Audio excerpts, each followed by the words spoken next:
What's up, everybody? It's your girl D. Welcome back. You are watching the Big Apple Prepper. So in my last video I explained some tools and supplies that you guys would need to start a pressure canning journey. Today we're actually going to be doing some pressure canning.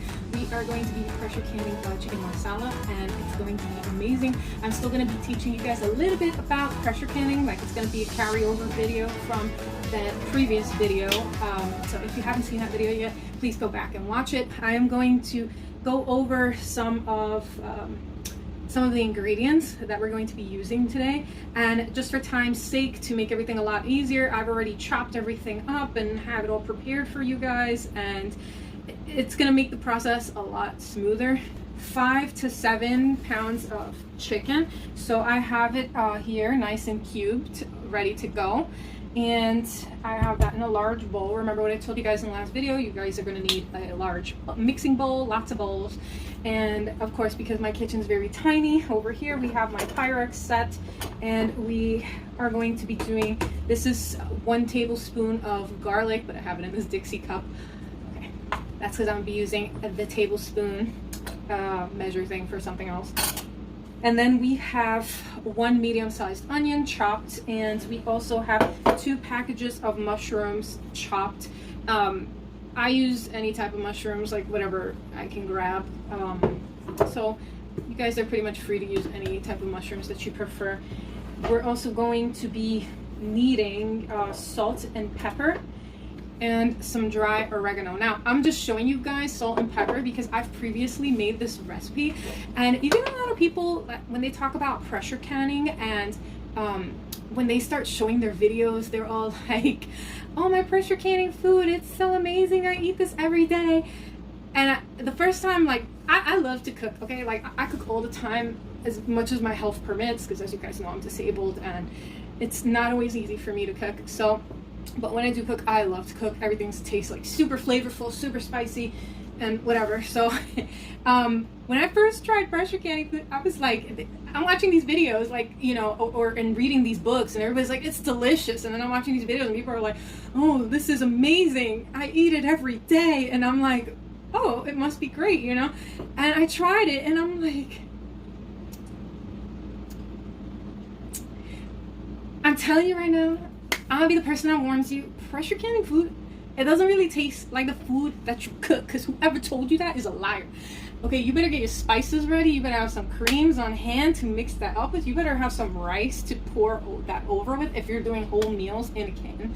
Sorry, in a can, like in the ball-sized cans. Sorry, ball-sized jars. There we go. So you're doing like whole meals in ball jars, like the food, it just, your home cooked food is always going to taste better than pressure canned food. Let's just put it that way. But the reason why you want to do pressure canned food is, like I said, when you're sick, you can visit a sick friend, an emergency, a blackout. It's easy to crack open and, you know, have your cooked ready to go meals. So, you know, that is the reason why we pressure can. You know, it's also a prepping thing. You want to make sure that you have food on hand for at least like 72 hours if there's a big emergency to bug in. So that is why we pressure can. So we're going back to this, and the whole reason why I brought up the salt and pepper is because, for the sake of getting tongue tied again, I'm sorry guys, brain damage, I have a traumatic brain injury, so forgive me. Okay, salt and pepper. Last time I canned this recipe, it was very kind of blandish, so I'm gonna try to make my pressure canning food a little bit more flavorful, and I'm gonna replace today's salt and pepper. I'm telling you guys that it's like 1 tablespoon and 1 tablespoon of each, but I'm gonna be replacing it with some adobo and give it a, like, try to see if it becomes more flavorful. Basically, if you guys are not familiar with adobo, it has it also comes with a pepper option that you can buy in the store, but it has like a mixed flavor seasoning. So it has salt and garlic in there, and turmeric and oregano. I don't know if you guys can see that, but yeah. Anyway, I'm gonna try to give this a whirl and replace it and just see how it tastes, because it was truly horrible. We're also going to be doing 2 quarts of chicken stock. I am showing you 1 because I still have some chicken stock left over from canning from a previous canning thing that I did earlier this week, so I just want to waste that, and it's going to be slightly less than a quart, but do as I say, not as I show you. Okay, so 2 of these guys, and Also, you're gonna need Marsala cooking wine, and I like to get this one because it already has 16 ounces, so you don't need to grab a measuring cup because 16 ounces is 2 cups, and you can just go ahead and pour this whole bottle in and call it a day and not have to wash dishes, because who likes washing dishes? The only person who likes washing dishes is the same person who likes doing laundry. You are funny. Okay, so I have everything prepped, ready, and I just want to go over for my newbies that I am still going to be discussing the pressure canner itself. And when I first started my pressure canning journey, I did not understand this sea level business. Like, we're talking about cooking and you people are talking about sea levels, like what the hell is going on? So I just want to explain that a little bit further. Basically, the sea level of where you live is the height of the altitude. So it's the pressure it's basically what's going to bring the canner to the correct pressure. And the reason why you want to have the canner cooked to the correct pressure is because you need it to cook to 240 degrees. At 240 degrees, you kill the spores that create botulism, which is basically every pressure canner maker's nightmare. So anybody who does pressure canning, this is their nightmare, is botulism. Okay, so really easy. If you live, how you would go about figuring out what your sea level is, right? You would take your zip code, you toss it into Google or ask Alexa or whoever, and say, you would write in, like, what is my sea level at this zip code or this neighborhood, right? And it's going to tell you your sea level, Google, Alexa, whoever. From that number, you are going to match it to a chart, find a chart online or wherever, but there's different levels to it. So I live in New York City. Hello, Big Apple Prepper, right? So my sea level is less than 1,000. So anything under 1,000 gets 10 pounds of pressure. Anything over 1,000 height in sea level altitude, you are going to put 15 pounds of pressure. So if you live somewhere out in the middle of the country, you are doing 15 pounds of pressure. That's your pressure. Every canner has different types of pressure weights, so it's going to look slightly different. You can hear my little pressure, my little weight. Okay, so that's the weight. Now, the next component of the lid, you always want to have a handy dandy paper clip. Why is this important? Okay, because right here in your steam vent, you want to always make sure that it is nice and clean before you do any pressure canning. So I like to take my paper clip like so and point it, and we're going to just go through this vent, make sure that it's nice and clear. And now you have a nice clear working vent. You also want to check the bottom of your lid and make sure that your gasket is nice and clear of any obstructions and that it's in non-brittle condition. So some people like to add a little bit of olive oil, I believe it is, but I haven't done that yet, and that's why I still struggle to put the lid on. But if you want to, this is an option. So I'm in my pressure canner. I have my jars ready to go. I filled it with some water, and we're going to close this and we're going to start working with the food here. So I'm going to close my canner.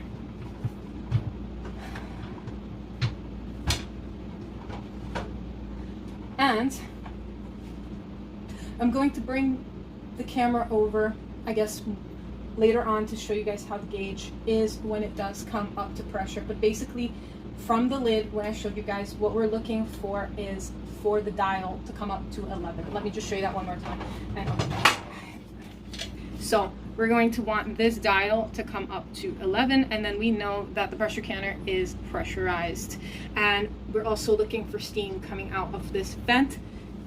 And we're gonna do that for about 10 minutes. In the meantime, we're gonna get everything else prepared. So in this other pan, I'm gonna show you guys, I have what I showed you guys in my last video, which is the sterilizing lid rack. So I have my lids prepared in there, and I have my bands, and we are going to simmer these. You don't want to boil them because if you guys remember from my last video, that damages the sealing compound. What is a sealing compound, guys? Okay, it's that orange seal right there, okay? And this orange seal is the holy grail of your pressure canning, because any obstructions, any lids that are being reused for a second time, disposable lids that are being reused for a second time, could cause this seal to not work properly, and then you get sick. So very important if you're using these disposable lids. So we're going to simmer that for 10 minutes. Okay, no boiling. I said in my last video, you guys want to make sure that you wash everything before you use it, because I am always paranoid some little creepy crawly crawled over my stuff. You just want to make sure everything's perfectly clean, and besides the creepy crawlies, you want to make sure that there's no contamination. Okay, creepy crawlies can crawl on poop and rat poop in your wall or wherever, and then crawl onto something you're cooking, get contaminated. You just, we can do without that. Okay, do I need to say more? Okay, do we need to put a letter C grade on your front window to your house and let people know they shouldn't eat there? Okay, now we got the point, kids.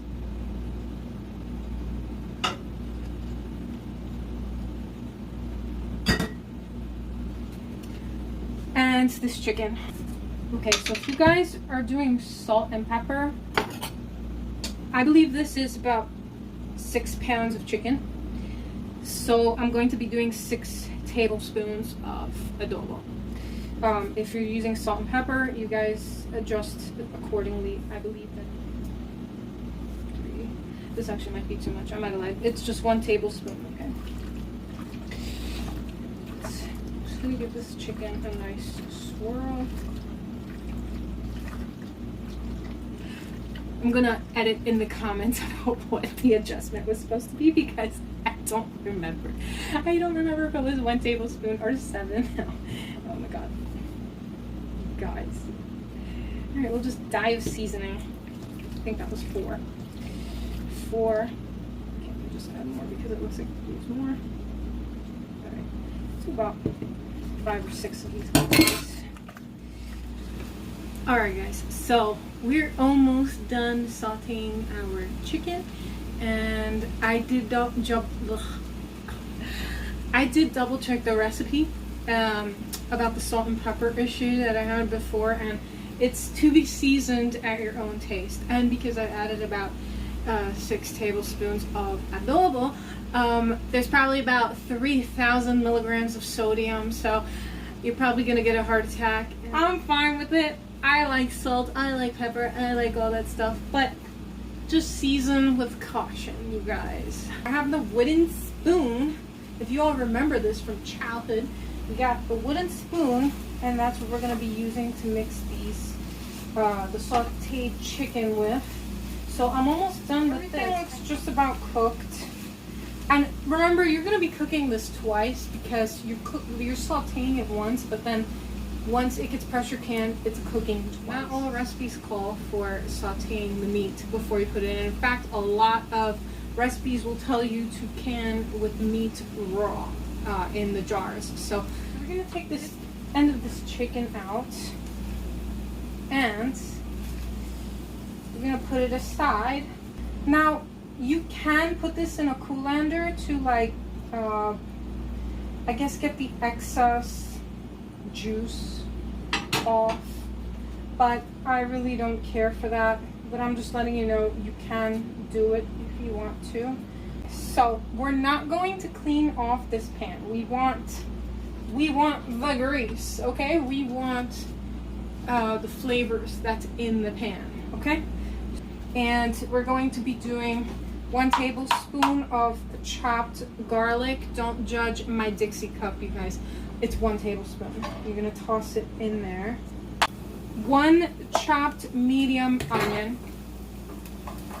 And we're going to fry this until the onion is soft, not brown, soft. Alright, so once this looks soft to you, we're gonna add in the chicken stock, and you want to do 2 quarts, but like I said, I still had some left over from previous canning things, so just pretend it's 2 of these. You can make your own chicken stock using the bouillon cubes, but when you're disabled or a sick person, it's so much easier to just buy it already made. It just helps move things along much quicker. 2 cups of Marsala wine.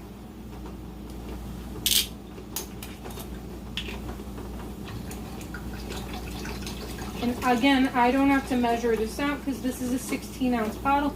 16 ounces is 2 cups, you guys.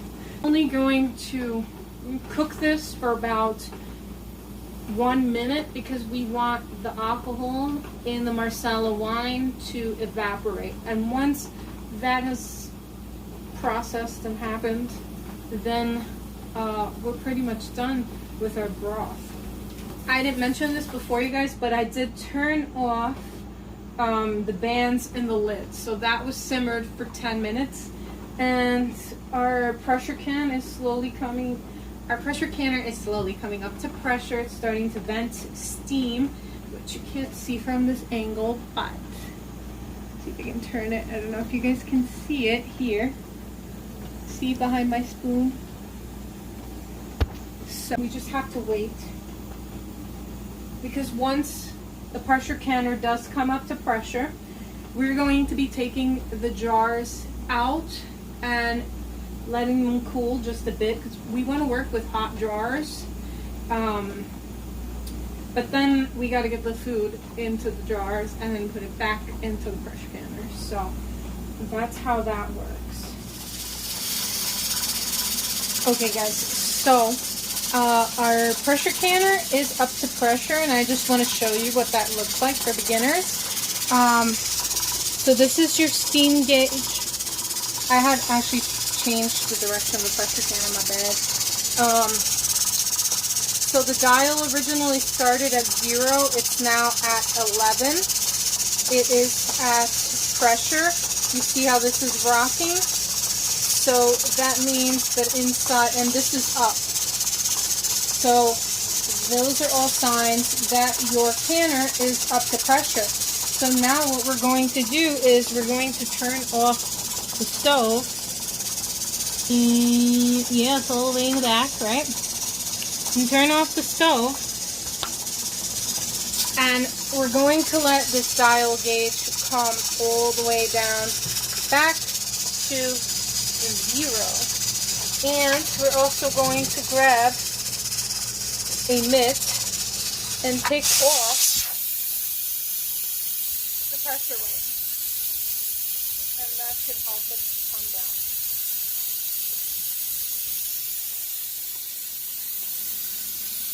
And now you're just going to watch the gauge just drop all the way down. Okay, so the next step is pulling out your hot jars. And the reason why we always want to work with hot jars is because, again, we want to prevent botulism, every canner's worst nightmare. So very important that your jars are hot when you're doing canning. So you want to get your kitchen scale ready and put it on to the ounce measurement. Because the jars are hot, I'm going to get my jar lifter and we're going to place them on the scale. And we're going to get ready to start filling our jars. And again, we're putting the metal funnel so that we prevent touching the outer rim of these jars. Very important that we prevent that. We're getting 1 cup metal scoop. We're going to take our sauteed chicken and we are going to start filling our jar. Yeah.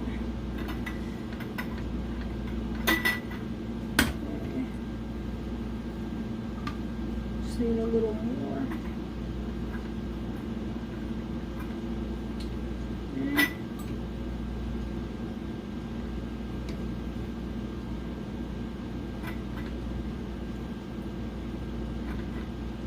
Okay, so we hit the 1 pound mark. So now we're gonna move on to the next jar. Oh my god, I just burned myself. I don't think I had enough chicken to fill all 7 jars. A typical pressure canner will fit 7 quart-sized jars, so that means 7 pounds of meat is typically what you want to buy when you're at the store. I'm just gonna fill these real quick and I will be right back. I got all my chicken jars filled, and oh my god, I think I was only able to get 6 of them filled. I don't know what happened to number 7. Somewhere it vanished, but you, just in case you were wondering, you can less than 7 jars in your pressure canner, but it's preferable to max out each time. So this particular time, my ingredients were kind of getting close to the expiration date and I just want to get the job done. So here we are. So I got 6 jars for you.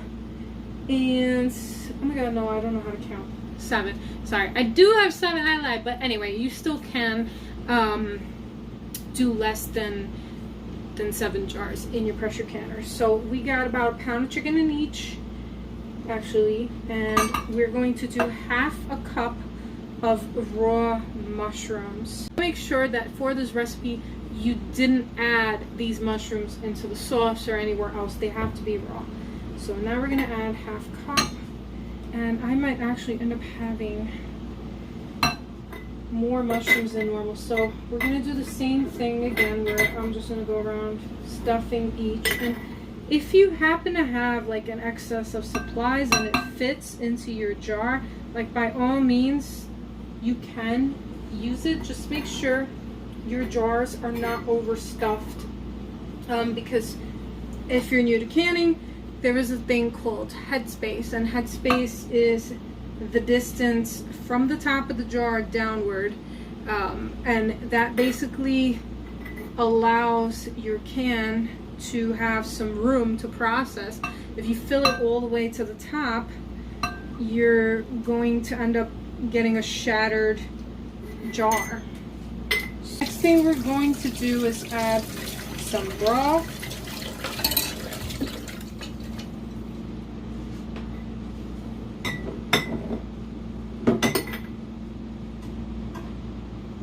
This was our delicious Marsala wine broth.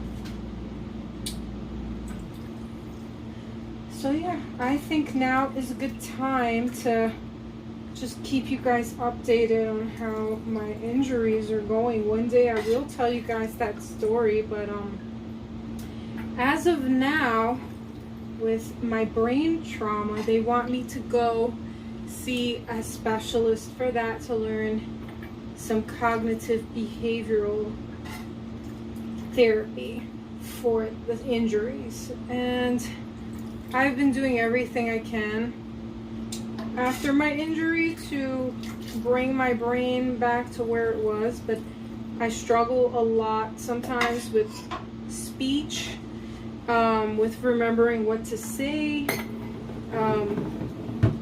I have photosensitivity, which, if you guys aren't familiar, it's kind of like when you're out in the bright light, I can't look easily at the light. I have to wear sunglasses a lot of the time because I got hit so hard in the head, and it ended up causing a whole bunch of neurological issues. I have issues with my right leg, so I could be walking and my leg could just go numb out of nowhere, and that is why I have to use a walker, because I can literally get stuck walking somewhere and not be able to move from that spot. Like, as far as you guys see me in the videos, you don't see me move much. You just see me sit, maybe stand, maybe walk around a couple steps, and I'm sure that if I didn't tell you this story, you wouldn't know. You know, you'd be none the wiser, but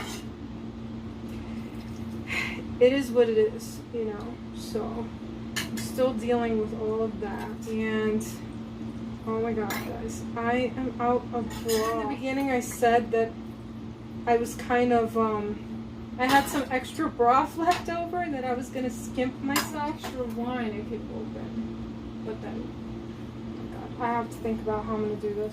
I'm just going to fill what I can.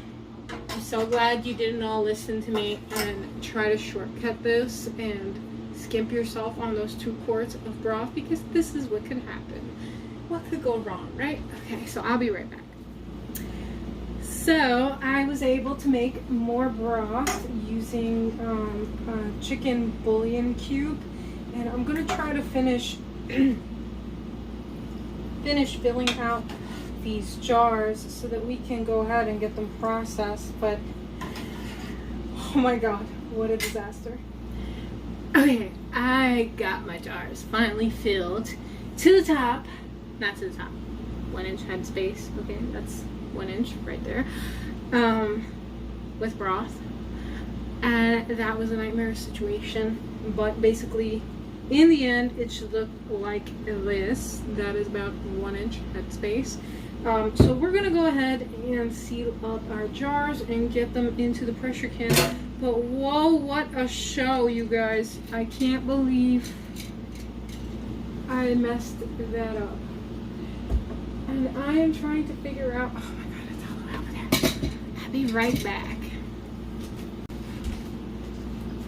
I have my magnetic lid tool.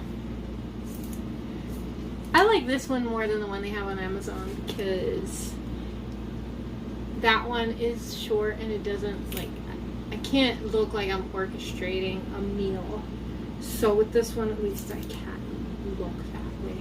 Anyway, we have our little lids and we are going to add them to the jars. Oh my god, I put them on backwards.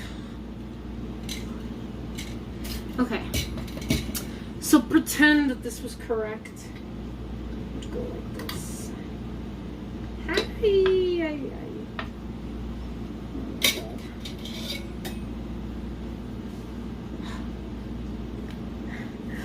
I screwed this up.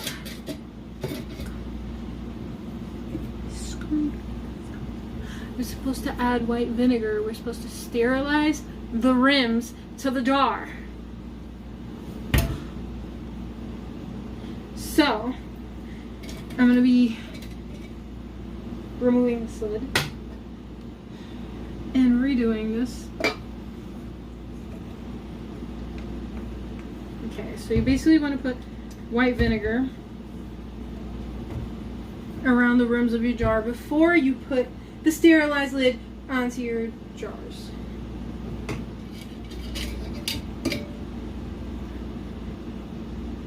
Okay. I can manage this somehow.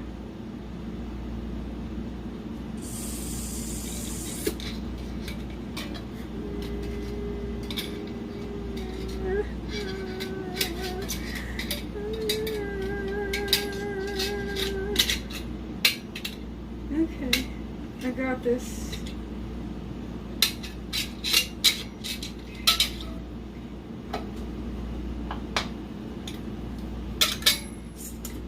You want to do this finger tight, the bands.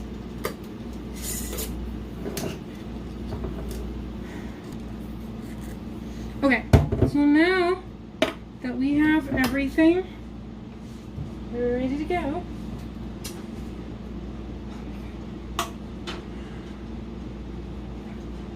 I screwed up again. Okay, wait, we'll leave that in. So, you want to make sure that you have at least 1 cup of white vinegar into your pressure canner because that is going to prevent mineral buildup on your jars. So do like a little free pour there. And for this specific recipe, the recipe didn't say how much water you should put into your canner, so I put 3 inches, and I've made this recipe before and it didn't go this disastrously before, but I ate it and I lived. So here I am, okay?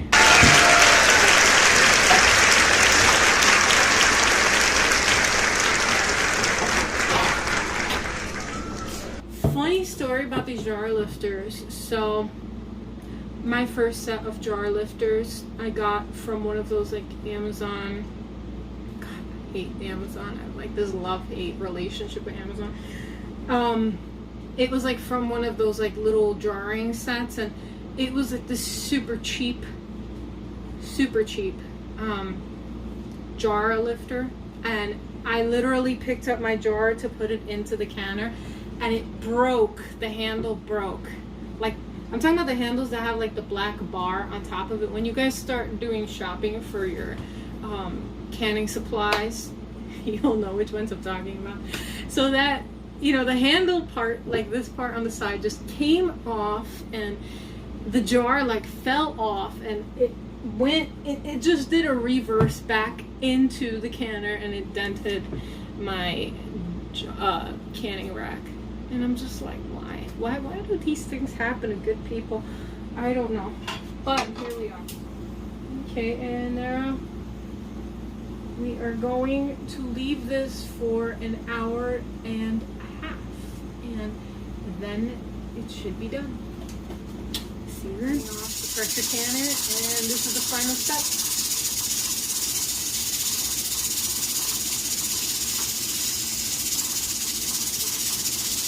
So now we have to wait for the dial gauge to come all the way back down before we can open it, and we take everything out. Alright, you guys, I have to turn off this fan. It is 3:33 in the morning. Like, this is probably the latest canning I've ever done. I had such a busy day, so we're gonna be taking out the cans right now. I keep saying cans, jars, whatever, same difference. Tomato, tomato, potato, potato. And we're gonna get some gloves so we don't burn ourselves.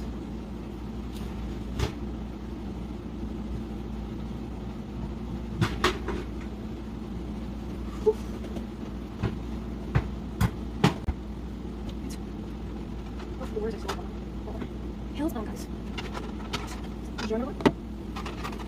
You remember? You remember? Because I didn't say charger before. Hi, you guys.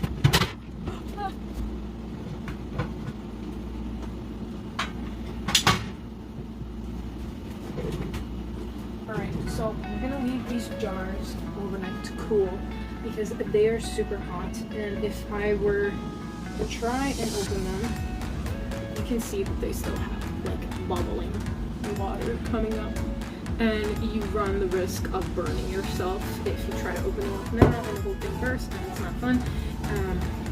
But I do want to show you how the seals are. See how it came out.